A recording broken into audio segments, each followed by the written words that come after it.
Hello students. आज हम इस वीडियो में हाइड्रोकार्बन्स के बारे में बात करेंगे। जैसा कि आप लोग जान ही रहे हैं कि ये कक्षा 10 के रसायन विज्ञान का चौथा पाठ कार्बन एवं उसके यौगिक चल रहा है, जिसमें हम इससे पिछले वीडियोज में कार्बन, कार्बनिक यौगिक, सहसंयोजी यौगिक आदि के बारे में बातें कर चुके हैं। तो आज हम इस वीडियो में हाइड्रोकार्बन्स के बारे में बात करेंगे। तो टॉपिक है हाइड्रोकार्बन्स। जैसा कि इसका नाम है, नाम से ही बात समझ जाएंगे। हाइड्रो यानी कि हाइड्रोजन और कार्बन्स यानी कि कार्बन, मतलब कि वे यौगिक जो हाइड्रोजन तथा कार्बन से मिलकर बने होते हैं हाइड्रोकार्बन्स कहलाते हैं। सीधी सी बात है कि हाइड्रोजन कार्बन जिनमें मौजूद है वो हाइड्रोकार्बन। जैसे कि मीथेन CH4, यहाँ पे कार्बन है, हाइड्रोजन है, तो ये हाइड्रोकार्बन। तो ये हाइड्रोकार्बन होते हैं। जब मीथेन हो गया, ethane C2H6 hydrocarbon, ethene C2H4 hydrocarbon. मतलब कहाँ कार्बन हो, हाइड्रोजन हो, वही होते हैं हाइड्रोकार्बन। तो अब हाइड्रोकार्बन्स के प्रकार के बारे में बात करना है, इनका वर्गीकरण, क्योंकि महत्वपूर्ण है, पेपर में आता है। तो जो हाइड्रोकार्बन्स होते हैं उन्हें दो प्रकार से बताया गया है। एक होते हैं संवृत या विवृत, सीधा सा नाम लेते हैं एरोमेटिक यौगिक। एरोमेटिक यौगिक या एरोमेटिक हाइड्रोकार्बन, एरोमेटिक यौगिक।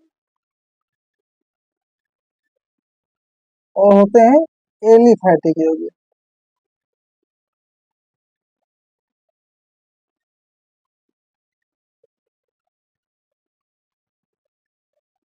तो जो एरोमेटिक होते हैं ये होते हैं बंद श्रृंखला, जो कि सिलेबस में नहीं, इसलिए इनको थोड़ा सा ही बताएंगे। बंद श्रृंखला यौगिक, इनकी जो चेन होती है बंद होती है। जो एलिफैटिक हैं ये खुली श्रृंखला यौगिक होते हैं, इन्हीं को पढ़ना है, यही हमारे सिलेबस में है, खुली श्रृंखला वाले। तो एरोमेटिक तो थोड़ा सा बताना, बस कोई मतलब नहीं। जो एलिफैटिक है इसी को डिटेल की बात करेंगे, जो खुली श्रृंखला यौगिक है। तो एलिफैटिक यौगिकों को दो प्रकार से बताते हैं। इसमें है संतृप्त हाइड्रोकार्बन्स पहले, और दूसरे हैं असंतृप्त हाइड्रोकार्बन। असंतृप्त हाइड्रोकार्बन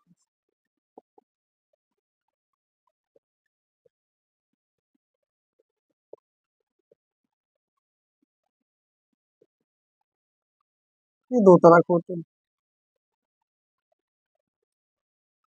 तो ये तो समझ गए हैं कि ऐसे हाइड्रोकार्बन या ऐसे कार्बनिक यौगिक जो बंद श्रृंखला वाले होते हैं उन्हें एरोमेटिक कहते हैं, और जो खुली श्रृंखला वाले होते हैं उन्हें एलिफैटिक कहते हैं। तो बंद श्रृंखला का मतलब कि जैसे कि मान ली एक कोई यौगिक है, उसके जो अंतिम छोर हैं आपस में मिले हुए हों, यानी कि जैसे ऐसे टाइप जाके मिल गए हैं, अभी मिल गए हैं, ये क्या है, बंद श्रृंखला है। ये सीधी लाइन चल रही है, खुली श्रृंखला है। तो कुछ इस टाइप का मैटर होता है। तो संतृप्त मतलब क्या है कि ये हाइड्रोकार्बन समझने से पहले बंद समझने के तीन तरह के बंद होते हैं। बंद, एक होता है एकल बंध, एकल बंध का मतलब एक बंधन है। द्विक बंध, द्विक बंध का मतलब दो बंध। और त्रिक बंध, त्रिक बंध का मतलब तीन बंध। तो संतृप्त हाइड्रोकार्बन क्या है, वे हाइड्रोकार्बन जो एकल बंध से संतुष्ट हो जाते हैं, यानी जिन्हें सिर्फ एक ही बंध की जरूरत पड़ती है, एकल बंध की, वे होते हैं संतृप्त हाइड्रोकार्बन। लेकिन वे हाइड्रोकार्बन जो एकल बंध से संतुष्ट नहीं होते, यानी इनको कम से कम द्विक बंध या त्रिक बंध चाहिए, तो ये बात समझेंगे कि वे हाइड्रोकार्बन जो एकल बंध से संतुष्ट हो जाए एक संतृप्त हाइड्रोकार्बन कहलाते हैं, लेकिन वे हाइड्रोकार्बन जो द्विक या त्रिक बंध से संतुष्ट होते हैं असंतृप्त हाइड्रोकार्बन कहलाते हैं। तो असंतृप्त में 2 या 3 बंध हो, संतृप्त में 1 बंध। तो संतृप्त हाइड्रोकार्बन के अंतर्गत हम पढ़ते हैं एल्केन। असंतृप्त में 2 तरह है, एक होता है एल्कीन और दूसरा होता है एल्काइन। ये बहुत ही महत्वपूर्ण है। तो फर्स्ट हुआ एल्केन, सेकेंड एल्कीन और थर्ड एल्काइन। लेकिन ये संतृप्तता असंतृप्तता के आधार पे अलग अलग बांटे गए हैं। तो इन लाइनें को हम मिटाते हैं, सबको बाद में समझाएंगे। तो ये तो समझ गए संतृप्त कौन से हैं, असंतृप्त कौन से। अरे इनमें क्या होगा कि एक ही बंध रहेगा, इनमें कम से कम एक बाजुल हो सकती, जरूरी नहीं कि हर एक तत्व में ही रहे द्विबंध, पर कम से कम एक बाद द्विबंध या 3 बंध होना चाहिए। तो एकल बंध वाले एल्केन, द्विबंध वाले एल्कीन और 3 बंध वाले एल्काइन। देखिए इनमें क्या है, प्रत्यय लास्ट में जुड़ता है, तो इसमें क्या है एल्क प्लस एन, यानी इसमें जुड़ता क्या है, एन जुड़ा है, एन जुड़ा है। इसमें ईन जुड़ा है, एल्क ईन, इसमें आइन जुड़ा है। तो इनको याद रखेंगे जो लास्ट में जुड़ जाते हैं, एन इन आइन। अब सूत्र की बात है, इनका सूत्र होता है CnH2n प्लस 2। इनका सूत्र CnH2n, इनका सूत्र CnH2n माइनस 2। तो हाइड्रोजन में क्या है, इससे कार्बन की संख्या जितनी है हाइड्रोजन के डबल में 2 ज्यादा है। यहाँ पे कार्बन से हाइड्रोजन सिर्फ डबल है, यहाँ पे कार्बन हाइड्रोजन से डबल में भी 2 कम है। तो ये जो सूत्र है इन्हीं के आधार पर पूरा काम होता है। तो समझ गए एल्केन क्या है, ये एल्केन संतृप्त हाइड्रोकार्बन होते हैं जो एकल बंध से संतुष्ट हो जाते हैं। इनके अंत में प्रत्यय एन जुड़ा होता है, इनका सामान्य सूत्र CnH2n प्लस 2 होता है। एल्कीन वे हाइड्रोकार्बन है जो असंतृप्त होते हैं, ये द्विबंध से संतुष्ट होते हैं, इनमें प्रत्यय ईन जुड़ा होता है, इनका सूत्र CnH2n है। एल्काइन वे हाइड्रोकार्बन है जो कि असंतृप्त होते हैं, ये 3 बंध से संतुष्ट होते हैं, इनका प्रत्यय आइन है, इनका सूत्र है CnH2n माइनस 2। तो इसके आधार पर हमने 3 बातें कर ली। अब इनके हम उदाहरणों की बात करें तो इसके लिए पहले एक गिनती आनी बहुत जरूरी है, यहाँ पे लिख देते हैं। यहाँ पे 1 से 10 तक तो गिनती आना अनिवार्य है। तो 1 को बोलते हैं मीथ, 2 को एथ, 3 को प्रोप, 4 को ब्यूट, 5 को पेंट, 6 को हेक्स, 7 को हेप्ट, 8 को आक्ट, 9 को नान, 10 को डेट। ये जो गिनती हमने लिखा है इसका स्क्रीनशॉट ले लीजिए। ये गिनतियां बहुत जरूरी हैं क्योंकि अभी इसके बाद जो अगला वीडियो बनाएंगे वो बनाएंगे हम IUPAC नामकरण पे। अगर ये गिनती नहीं आती है तो रसायन विज्ञान में जो कार्बनिक यौगिक हैं इनके नाम नहीं बना पाएंगे, पर अगर ये आती है तो बहुत ही आसान हो जाएगा। अब हमें क्या है, हमको गिनती पता चल गई। यहाँ पे जो N है, N मतलब क्या होता है, कार्बन परमाणु की संख्या, और ये संख्या ही है, यानी 1 है तो मेथ लिख देंगे, 2 है तो एथ लिख देंगे। अब थोड़ा सा उदाहरण ले लेते हैं, जैसे कि यहाँ पे CnH2n प्लस 2। अब हम मान लीजिए हम कार्बन 2 लेते हैं, ठीक? मान लेते हैं कि N बराबर 2 है, तो 2 लिया, तो N बराबर 2 ले लिया, तो सूत्र पे रखेंगे तो C N की जगह पे 2, H 2 गुणा N की जगह पे 2 प्लस 2, कितना हो जाएगा C2, 2 दूनी 4, 200, C2H6 ये बन गया सूत्र। इसी सूत्र तो हमने एक उदाहरण ले लिया है। अब इसका हमें नाम रखना है। तो कार्बन कितना है? 2। 2 के लिए होता है एथ, तो क्या लिख दिया? एथ। प्रत्यय क्या होता है? एन, तो एथ में जोड़ेंगे एन। और ये बात याद रखेंगे, यहाँ पे संधि चल रही है कि जो दूसरा शब्द होता है, प्रत्यय होता है, जैसे उसमें ए है तो ए न लिख के ए की मात्रा लगाएंगे, ओ है तो ओ न लिख के ओ की मात्रा लगाएंगे, यहाँ पर जैसे जरूरत होगी। जैसे यहाँ पे ईन है तो ई न लिख के ई की मात्रा लगाएंगे, आइन है तो आ न लिख के आ की मात्रा लगाएंगे। यानी इसमें क्या होता है? ए की मात्रा, इसमें बड़ी ई की मात्रा, इसमें बड़ा आ की मात्रा। ये बात याद रखें। तो मात्रा से काम होता है। एथ प्लस एन यानी एथ, और ए की जगह पे ए की मात्रा, तो एथेन। ये बन गया नाम, ये बन गया सूत्र। बात क्लियर है? इसमें एकल बंध होता है, किस प्रकार से देख लीजिए। जैसे कि कार्बन है तो कार्बन 2 है तो 2 कार्बन लिख दिया। अब कार्बन की संयोजकता होती है 4, यानी कहने का मतलब ये है कि कार्बन के आसपास 4 हाइड्रोजन ही जुड़ सकता है। तो यहाँ तो कार्बन कार्बन भी बंद हो गया, इधर लगाएंगे, इधर इधर, ऐसे देखिए 1 2 3 4 इसका हो गया, 1 2 3 4 इसका हो गया। अब यहाँ हाइड्रोजन लगा दिया, यहाँ पर हाइड्रोजन, यहाँ पर हाइड्रोजन, यहाँ पर हाइड्रोजन, यहाँ पर हाइड्रोजन, यहाँ पर हाइड्रोजन। अब ये बन गया संरचना सूत्र। तो बहुत ही आसान है, बस थोड़ा समझना है। तो संरचना सूत्र, ये आयुपीएसी नाम, ये सामान्य सूत्र या अणु सूत्र बन गया। ये इसका सूत्र है। अब यहाँ पे देखिए सब देखा क्या है? एक ही बंध है, कहीं भी 2 नहीं दिख रहा है। अब एल्कीन की बात अगर करें तो यहाँ पर वही सिस्टम, हम n बराबर 2 ही लेकर चलते हैं। n बराबर 2 लिया है तो सूत्र है CnH2 तो C, n की जगह पे 2, H 2 गुणा n की जगह पे 2, तो C2H4 आ गया। ये तो हमें मिलेगा क्या? अणु सूत्र। अब इसका नाम लिखना है। कार्बन 2 है, 2 के लिए एथ, यहाँ पे प्रत्यय क्या है? ईन है, एथ प्लस ईन। तो ईन का मतलब ई की मात्रा लगाना, तो एथ और ईन की जगह बड़ी ई की मात्रा एथीन, आईपीएसी नाम आ गया। अब संरचना सूत्र बनाना है।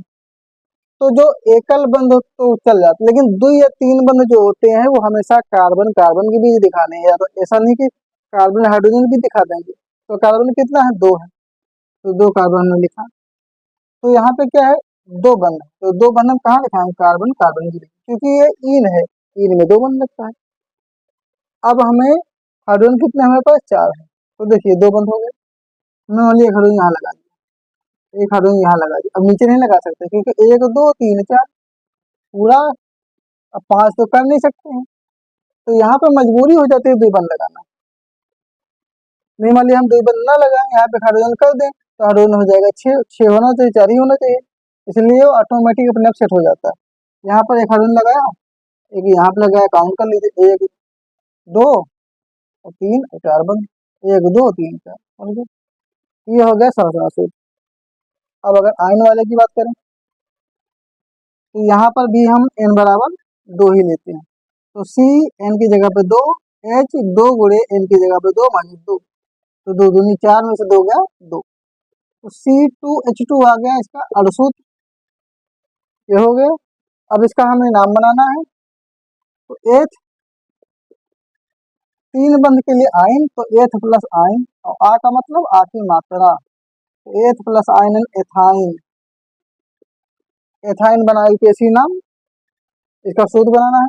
कार्बन कार्बन के बीच में 3 बंध दिखाना ही है, तो अगर 3 बंध हो गए तो बचा कितना? एक ही जगह बचती है, तो इधर हाइड्रोजन लगा दिया, इधर लगा दिया, देख लीजिए C2 2 कार्बन 2 हाइड्रोजन, 1 2 3 4, 1 2 3 और 4, यानी यहाँ पे कौन सा बंध है? 7 संयोजी बंध है, यहाँ पर भी 7 संयोजी बंध है, यहाँ पर भी 7 संयोजी बंध।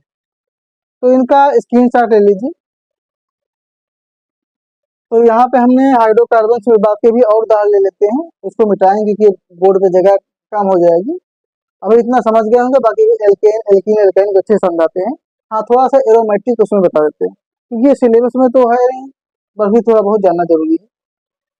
तो यहाँ पे हमने क्या बताया, खुली श्रृंखला। देखिए यहाँ पे चेन क्या है, जैसे जैसे है इसको हम चाहे इतना बड़ा बनाते जाए, एक ऐसे ही खुला चेन बनता जाएगा। इनका भी चाहे इतना बड़ा बना दें, एक खुली चेन बनती जाएगी। यहाँ पर भी खुली चेन बनती जाएगी। लेकिन यहाँ पे क्या होता है, बंद। जैसे कि एरोमेटिक का उदाहरण है बेंजीन। अब इसको लिखना है, काउंट जगह की समस्या है, तो ये गिनती मिटा दे रहे हैं, तो समझ गए होंगे। अब इसका उदाहरण बेंजीन है। तो बेंजीन का सूत्र होता है C6H6, 6 कार्बन 6 हाइड्रोजन। अब जैसे कार्बन का एक कार्बन ये लिए, 2 3 4 5 6, तो सबको हमें मिलाना है, ये बंद श्रृंखला। अब हमें संयोजकता को भी देखना होता है। संयोजकता 4 है, अब कार्बन 1 2, इसके बाद क्या हुआ। अब संयोजकता के लिए यहाँ पे काम भी करते हैं, यहाँ पे ईन लगा हुआ है, करते हैं ईन। अब जब ईन लगा होता है तो बांड होते हैं दो, तो एक एक बार इसमें डबल बंद कर देंगे। जैसे मान लिया हमने यहाँ पे 2 बंद कर दिया, इसको छोड़ के यहाँ पे 2 बंद कर दिया, इसको छोड़ के यहाँ पर, इस तरह से हमने 2 2 बंद कर दिए। अब कितना हो गया, 1 2 3, और एक बचता है, एक हाइड्रोजन लगा दिया। यहाँ पर 1 2 3, एक हाइड्रोजन लगा दिया। यहाँ पर भी 1 2 3, एक हाइड्रोजन लगा देते हैं।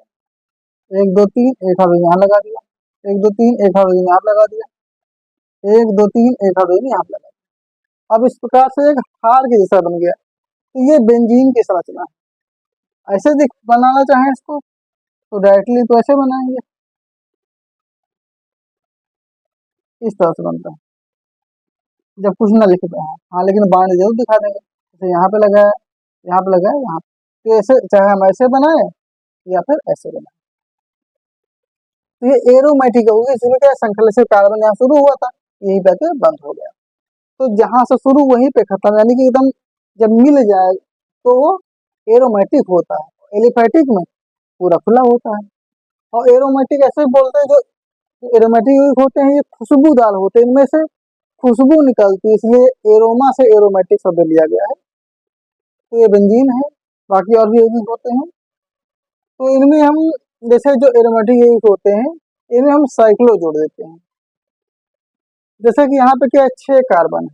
अगर हम इसका दूसरा, तो मान ली बेंजीन है, दूसरा नाम लिखना चाहें तो हम एक वर्ड जोड़ देंगे साइक्लो।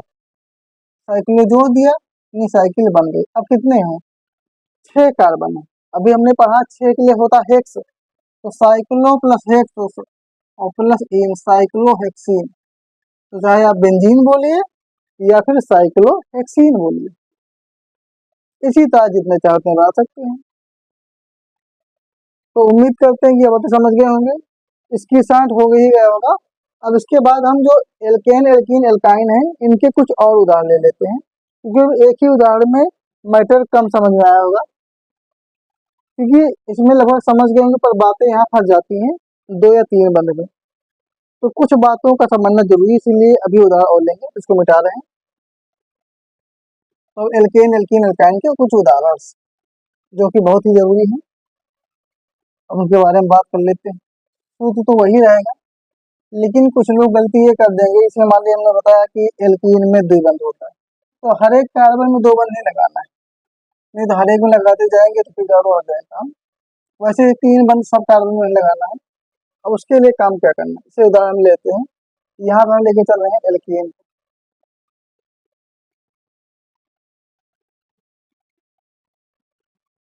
यहाँ पे एल्कीन को लेकर चल रहे हैं, यहाँ पर एल्काइन को लेकर चल रहे हैं। तो सूत्र वही है। अब वहां पे हमने कार्बन संख्या 2 ली थी, इस बार 3 लेते हैं। मान लेते हैं कि n बराबर 3। तो सूत्र क्या है, CnH2n+2।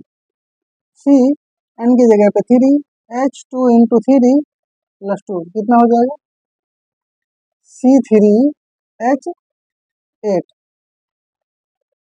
इसका फार्मूला साथ में लेके पढ़ते हैं। n=3 यहाँ भी लिए हैं, फार्मूला है CnH2n। तो C3H2 इंटू 3 तो कितना हो गया, C3H6। यहाँ पर n=4 और 3 लेना है, तो CnH2n-2 है, तो C3H3 × 2 तो कितना बनेगा C3H4। ये एक बात कॉमन होती है, वो बात ये है कि सूत्र के अकॉर्डिंग देखें या उदाहरण के अनुसार 3 दूनी 6 द्वार जो हाइड्रोजन की संख्या एल्केन में होती है वो कार्बन के दुगने से 2 ज्यादा। ये एक ट्रिक है पहचानने की कि दुगने से +2। एल्कीन में हाइड्रोजन संख्या क्या है, कार्बन की दुगनी है, सिर्फ दुगनी। एल्काइन में क्या है 3 दूनी 6, 6 माइनस 2 यानी दुगनी से 2 कम, दुगने से 2 माइनस। तो एक ये ठीक है, इसको चाहे अगर सूत्र नहीं आया तो ऐसे समझ सकते हैं कि एल्केन में कार्बन की संख्या हाइड्रोजन के दुगने से, मतलब हाइड्रोजन की संख्या कार्बन के दुगने से 2 ज्यादा होगी। एल्कीन में हाइड्रोजन संख्या कार्बन के दुगने होगी, एल्काइन में हाइड्रोजन संख्या कार्बन के दुगने से 2 कम। तो यहाँ पे बराबर दुगना, यहाँ पे दुगना में 2 ज्यादा, यहाँ पे दुगना में 2 कम। अब हम उदाहरण की बात करते हैं, तो हो गया अणुसूत्र। अब इसका नाम 3 है, एथ मेथ प्रोप, 3 के लिए होता है प्रोप, तो प्रोप और प्लस क्या जुड़ेगा एन, तो बना प्रोप एन यानी प्रोपेन। इसका नाम है क्या, इसका प्रोप में इन जोड़ेंगे तो बन जाएगा प्रोपीन, इसमें प्रोप में आइन जोड़ेंगे तो बन जाएगा प्रोपाइन। तो ये तो नाम बन गए, ये हो गए आयुपेशी नाम। अब हमें बनाना है संरचना सूत्र। इस संरचना सूत्र के आधार पर ही सारी बातें क्लियर हो पाती है। तो कार्बन कितना है 3, तो 1 2 3, यहाँ भी 3 है 1 2 3, यहाँ भी 3 है 1 2 3। अब एक एक को समझेंगे, यहाँ पे एक ही बंद होता है, बिना कुछ सोचे एक एक बार लगा देंगे। उसके बाद फिर बिना सोचे जितना जगह खाली हाइड्रोजन लगाते हैं, यहाँ पे 1 2 तो 2 खाली, 1 है तो 1 2 3 काउंट कर लेते हैं, 3 कार्बन हाइड्रोजन के साथ 3 3 2 5 5 2 7 एक 8, तो संरचना सूत्र बन गया। इसका देखें, अब इसमें जैसे 2 बंद है, तो अगर दोनों जगह 2 2 बंद लगा देंगे गड़बड़ा जाएगी, बात याद रखें। एक ही जगह 2 बंद लगाए, चाहे हम इसमें लगाए चाहे उसमें, उसके लिए आजाद है, किसी में लगा दो। माने हमने यहाँ 2 बंद लगा दिया, अब क्या है 2 बंद हो गया, तो जगह कितनी बची 2, तो निकल गया 2 ही बचा। तो हम चाहे ऊपर नीचे लगा लें चाहे अगल बगल लगा लें, कैसे लगा सकते हैं, मैंने हमने ऐसे लगा दिया। अब यहाँ नहीं लगा सकते 1 2 3 4, इसमें क्या है यहाँ एक ही बंद लगाएंगे, यानी एक बार 2 बंद लगाएंगे, तो 3 हो गया। अब एक ही जगह खाली हमने ऊपर लगा दी, अब नीचे नहीं लगा पाएंगे। यहाँ पे क्या है 1 3 है जगह खाली, 1 2 और 3, अब काउंट कर लें 1 2 3 4 5 6, तो 3 कार्बन और 6 हाइड्रोजन। तो ये बात समझाने के लिए हमने कहा एक उदाहरण और देते हैं, क्योंकि अभी क्या गलती करते कि दोनों कार्बन 2 2 बंद लगा देते और काम गड़बड़ होता। ये तो क्लियर हो गई बात। ऐसे आप देखते हैं यहाँ पर भी क्या 3 बंद एक ही बार लगाना, चाहे इसमें लगाए चाहे उसमें लगाए। इसी तरह चाहे जितने कार्बन आ जाए किसी एक में, चाहे हम अगल बगल लगाए चाहे बीच, किसी में कर सकते हैं। तो 3 कार्बन लगा दिए, 3 बंद लगा दिए, अब क्या है 3 के बाद एक जगह खाली है, तो हम यहाँ पे कार्बन लगा दिए, काम खत्म। ना ऊपर लगा पाओगे ना नीचे, क्योंकि क्या हुआ 1 2 3 4 हो गया। इसमें देखते हैं, इसमें कहीं कुछ नहीं लगना, 3 4 खत्म काम। खाली कौन है ये, एक जगह 2 जगह 3 जगह, यहाँ हाइड्रोजन, यहाँ हाइड्रोजन, यहाँ हाइड्रोजन, काउंट कर लें 1 2 3 कार्बन और 1 2 3 4 हाइड्रोजन। ये इसका संरचना सूत्र हो गया। तो ये अंतर होता है एल्केन एल्कीन एल्काइन। तो इसका भी स्क्रीनशॉट निकाल लीजिए। तो ये एल्केन एल्कीन एल्काइन है। इसी तरह जितना चाहे आप हम n बराबर 4 रख देंगे, 5 रख देंगे, 6 7 8 9 10 कुछ भी रखते जाएंगे, तो सूत्र पर सूत्र बनते जाएंगे। तो अब इनको और उदाहरण लेके ज्यादा समय नहीं बर्बाद करेंगे, क्योंकि अभी और भी सारे टॉपिक पढ़ने हैं। तो अब इसके बाद इस अध्याय में और टॉपिक लेते हैं, इसको मिटा देते हैं। अब जैसे कि इस अध्याय में अभी हमें पढ़ना है क्रियात्मक समूह, क्योंकि अभी इसके बाद जो अगला वीडियो होगा उसमें हम IUPAC नाम का पढ़ेंगे। जैसे हमने यहाँ पे एक दो नाम दिए, वहाँ पे थोड़ा डिटेल पढ़ेंगे। तो IUPAC का नाम कवर हो जाएगा, सजातीय श्रेणी, एल्किल समूह, हैलोजन समूह, इन सबको इसी में डिस्कस करना है। तो अब हम बात करते हैं कार्यात्मक समूह, या कार्यात्मक या क्रियात्मक समूह कहते हैं। कार्यात्मक समूह, फंक्शनल ग्रुप। तो जो कार्यात्मक समूह है, अब इनकी बात कर लेते हैं। तो कार्यात्मक समूह, जैसे कि बल की परिभाषा बात करते हैं। कार्यात्मक समूह क्या है? कार्यात्मक समूह वे समूह होते हैं जो किसी भी कार्बनिक यौगिक में जुड़कर उसके गुणों को बदल देते हैं। यानी हाइड्रोकार्बन में जुड़ेंगे तो जुड़कर उसके गुण को बदल देंगे, वो होते हैं कार्यात्मक समूह। और इसमें है कौन कौन से? जैसे कि कार्बन समूह में है एल्कोहल,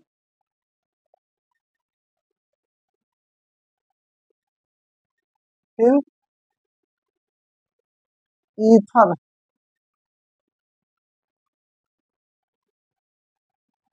कार्बोक्सिलिक अम्ल,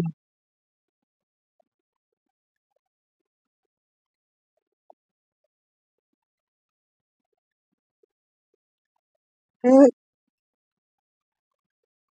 कीटोन,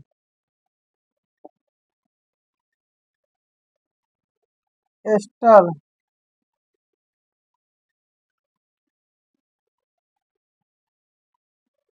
कौन से कहते हैं?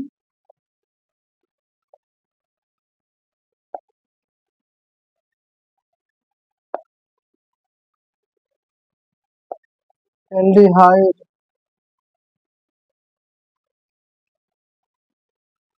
एमीन, ये कार्यात्मक समूह है। पर इनको पहचान भी कैसे होती है? तो एल्कोहल जो होते हैं उनमें OH जुड़ा होता है, OH। इसको हम ऐसे लिखते हैं सूत्र के रूप में, ROH। यहाँ R का मतलब क्या होगा? R का मतलब हो जाएंगे हाइड्रोकार्बन, यानी जो भी हाइड्रोकार्बन होगा उसके साथ जुड़े रहेंगे। या फिर कोई एल्किल समूह जिसके साथ जुड़ेंगे। अब एल्किल समूह क्या होता है बताते हैं।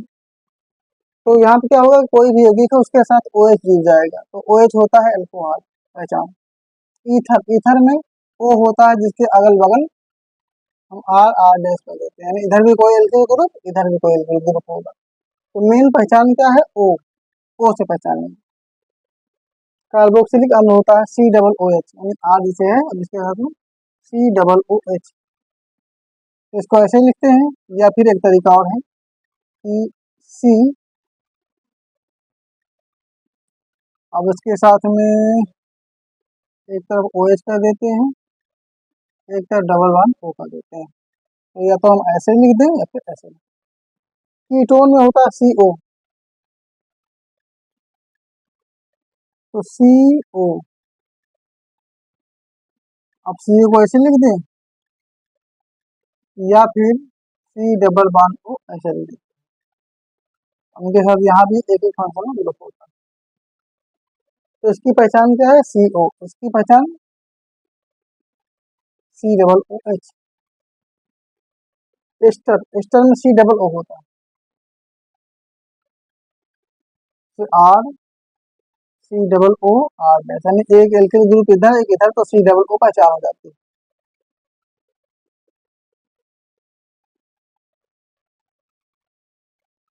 अब उसके बाद फिर एल्डिहाइड की बात कर लें। RCHO जुड़ा होता है, R तो एल्किल ग्रुप है, पहचान CHO। एमीन में R यानी कि एल्किल ग्रुप के साथ NH2। तो सीधी सीधे हमारी जो पहचान है वो इसमें का OH है, OH, इसका O, इसका COOH, कीटोन का CO, एस्टर का COO, एल्डिहाइड का CHO, एमीन का NH2। बाकी तो हमने बताया ग्रुप के साथ जुड़े हैं। तो ये क्रियात्मक समूह है। हाँ, अभी इसे हम पढ़ेंगे जब आईपीएसी नाम, तो वहां पे जैसे कि अभी हमने एल्केन एल्कीन एल्काइन पढ़ा के एन इन आई जुड़ता है। अब इनमें क्या जुड़ता है? तो इनमें भी जो अनुलग्न जुड़ता है, जब प्रत्यय अनुलग्न होता है। अब इनके भी बात कर लेते हैं। तो एल्कोहल के लिए जुड़ता है ऑल। ईथर, ईथर के लिए ईथर ही जुड़ता है, ईथर या ऑक्सी ईथर, ऑक्सी ईथर, या फिर एल्किल ईथर जुड़ता है।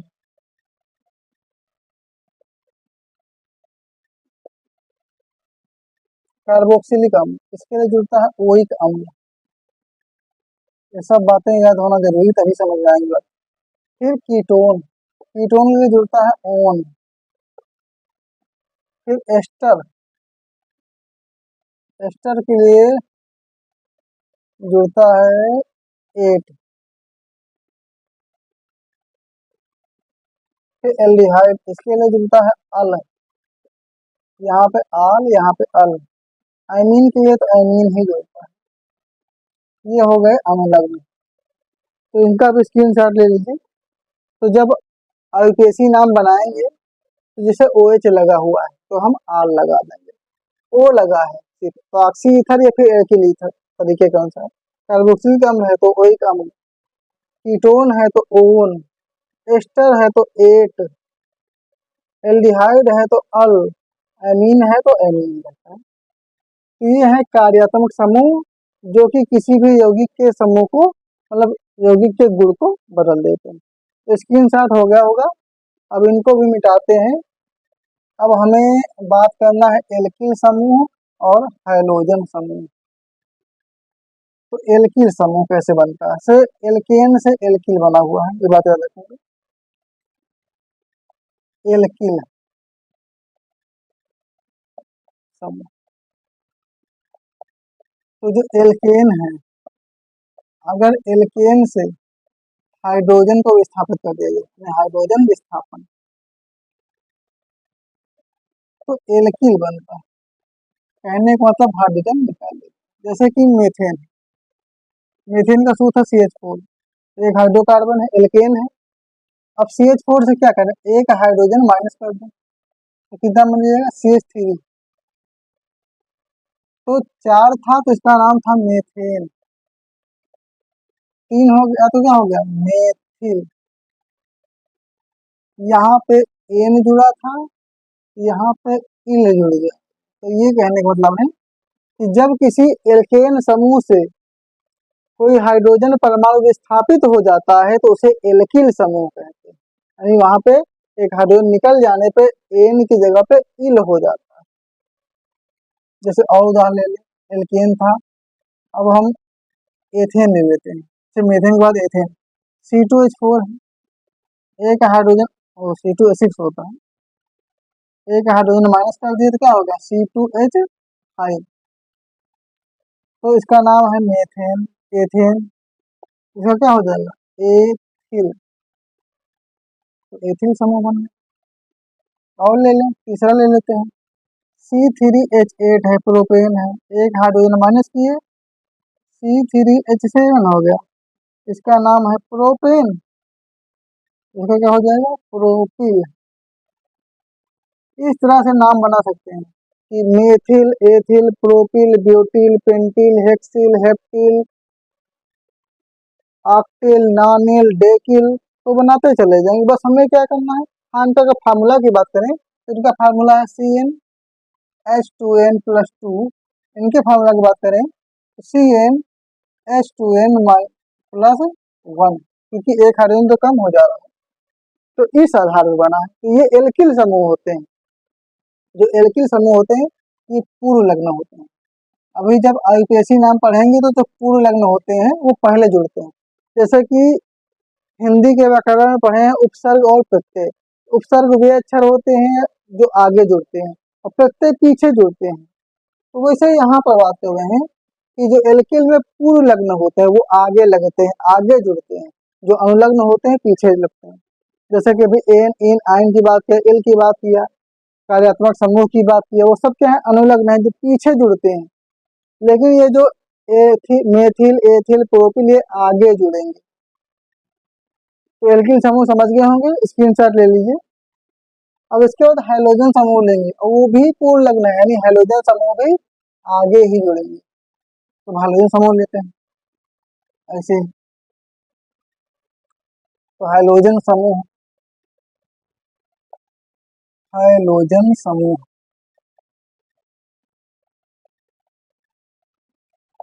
हाइड्रोजन समूह भी पूर्व लग्न है, ये बात याद रखेंगे। हाइड्रोजन पर देते होते कितना, क्लोरीन, फ्लोरीन, ब्रोमीन, आयोडीन, ये जो चार तत्व हैं, इन तत्वों को हम हाइड्रोजन कहते हैं। तो हम जोड़ेंगे क्या, क्लोरीन के लिए क्लोरो जोड़ेंगे, फ्लोरीन के लिए फ्लोरो, ब्रोमीन के लिए ब्रोमो, आयोडीन के लिए आयोडो। ये जो शब्द हैं यही है पूर्ण लग्न, जिनको जोड़ना होता है। तो यहाँ पे ये बात समझेंगे हाइड्रोजन समूह क्या है, कि क्लोरीन, फ्लोरीन, ब्रोमीन, आयोडीन जो तत्व है ये हाइड्रोजन होते हैं। ये आईपीएसी नामकरण में पूर्ण लग्न के रूप में यूज किए जाते हैं, जहाँ पे क्लोरीन के लिए क्लोरो, फ्लोरीन के लिए फ्लोरो, ब्रोमीन के लिए ब्रोमो, आयोडीन के लिए आयोडो शब्द यूज किए जाते हैं। बाकी ये किस प्रकार से यूज होते हैं, जब आईयूपीएसी नामकरण पढ़ेंगे तब अच्छे से बात समझ में आएगी। तो हाइड्रोजन समूह हो गए। अब एक बात हमने और की थी, सजातीय श्रेणी। अब सजातीय श्रेणी क्या होती है, इसे पिछले चैप्टर में हमने पढ़ा था, क्रियाशील श्रेणी या विद्युत रासायनिक श्रेणी या सक्रियता श्रेणी नाम था। अब सजातीय श्रेणी, तो ऐसे यौगिक जिनका मतलब कि समूह सेम हो, वो सजातीय श्रेणी कहलाते हैं। यानी कि ऐसे यौगिक, ऐसे कार्बनिक यौगिक, ऐसे हाइड्रोकार्बन जिनमें सेम समूह हो, वे सजातीय श्रेणी। जैसे कि मान लो कि वो संतृप्त है, संतृप्त ही रहे, असंतृप्त है, असंतृप्त ही रहे, एल्कोहल है तो एल्कोहल ही रहे, ओइक अम्ल है तो ओइक अम्ल ही रहे। उदाहरण लेते हैं, जैसे कि हमने बात किया कि मीथेन का CH4, ethane C2H6, propane C3H8, butane C4H10, pentane C5H12, ये सब क्या है, इसमें सब में एक ही बात है, सबका सूत्र जो है CnH2n+2, ये सबके सब एल्केन हैं। तो इनको हम कहेंगे सजातीय श्रेणी, क्योंकि इनमें सबका सामान्य सूत्र एक ही है, ये सबके सब एल्केन है। जैसे हम बात करते हैं CH3OH एल्कोहल, ठीक, C2H5OH, C3H7OH, C4H9OH, C5H11OH। अब सब में क्या है, सब में एल्कोहल जुड़ा है, तो ये सजातीय श्रेणी। तो वे कार्बनिक यौगिकों की श्रेणी जिनमें उनके समूह एक समान होते हैं, एक ही जाति के होते हैं, सीधी सी बात, वो सजाती हैं। जो एक जात के हैं, सब में एक जात है, अलग अलग जात के हैं तो विजातीय। तो सीधी बात यहाँ जात से मैटर है, ये एल्केन जात का कोई है, कोई एल्कीन जात, एल्काइन जात, फिर एल्कोहल जो भी है। तो सजातीय श्रेणी क्या होते हैं, ऐसे कार्बनिक यौगिकों की श्रेणी होती है जिनमें एक ही जाति के या एक ही जैसे समूह जुड़े होते हैं, उन्हें सजातीय श्रेणी कहते हैं। ये बात क्लियर हो गई होगी, इसका भी स्क्रीनशॉट ले लीजिए। हाँ, अभी से हमने गिनती की बात की थी, तो वो तो गिनती थी कार्बन की संख्या के लिए, पर गुणा के लिए अलग सिस्टम होता है। जैसे कि मान लीजिए कोई है एक गुना, यानी गुणा। अब एक गुना, दो गुना, तीन गुना, चार गुना, पांच गुना कैसे लिखेंगे, गुना अलग होता है, कार्बन की संख्या अलग। कार्बन संख्या के लिए हमने मेथ एथ प्रो पढ़ा। अब कोई एक गुना है तो लिखेंगे मोनो, दो गुना है तो बाई या डाई, तीन गुना है ट्राई, चार गुना है टेट्रा, कोई पांच गुना है तो पेंटा, छह गुना है हेक्सा, सात गुना है हेप्टा, 8 गुना है तो आक्टा, 9 गुना है तो नाना, 10 गुना है तो डेका।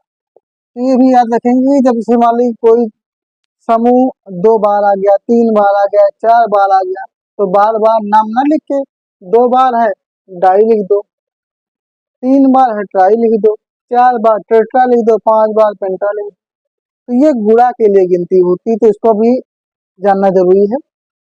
इसका भी स्क्रीनशॉट ले लीजिए। तो इस वीडियो में हमने हाइड्रोकार्बन के उदाहरण, उनके प्रकार, इन सबको पढ़ा। साथ में कार्यात्मक समूह, सजातीय श्रेणी, एल्किल समूह, हैलोजन समूह, इन सबको बताया। तो जो बातें समझ ना आई हो कमेंट करके पूछ सकते हैं। तो इस वीडियो को यहीं समाप्त करेंगे। अब इसके बाद का जो वीडियो होगा काफी बड़ा होगा, क्योंकि वो वीडियो होगा IUPAC नामकरण पे। तो एक ही वीडियो में 1 शॉट में पूरा IUPAC नामकरण समाप्त करेंगे।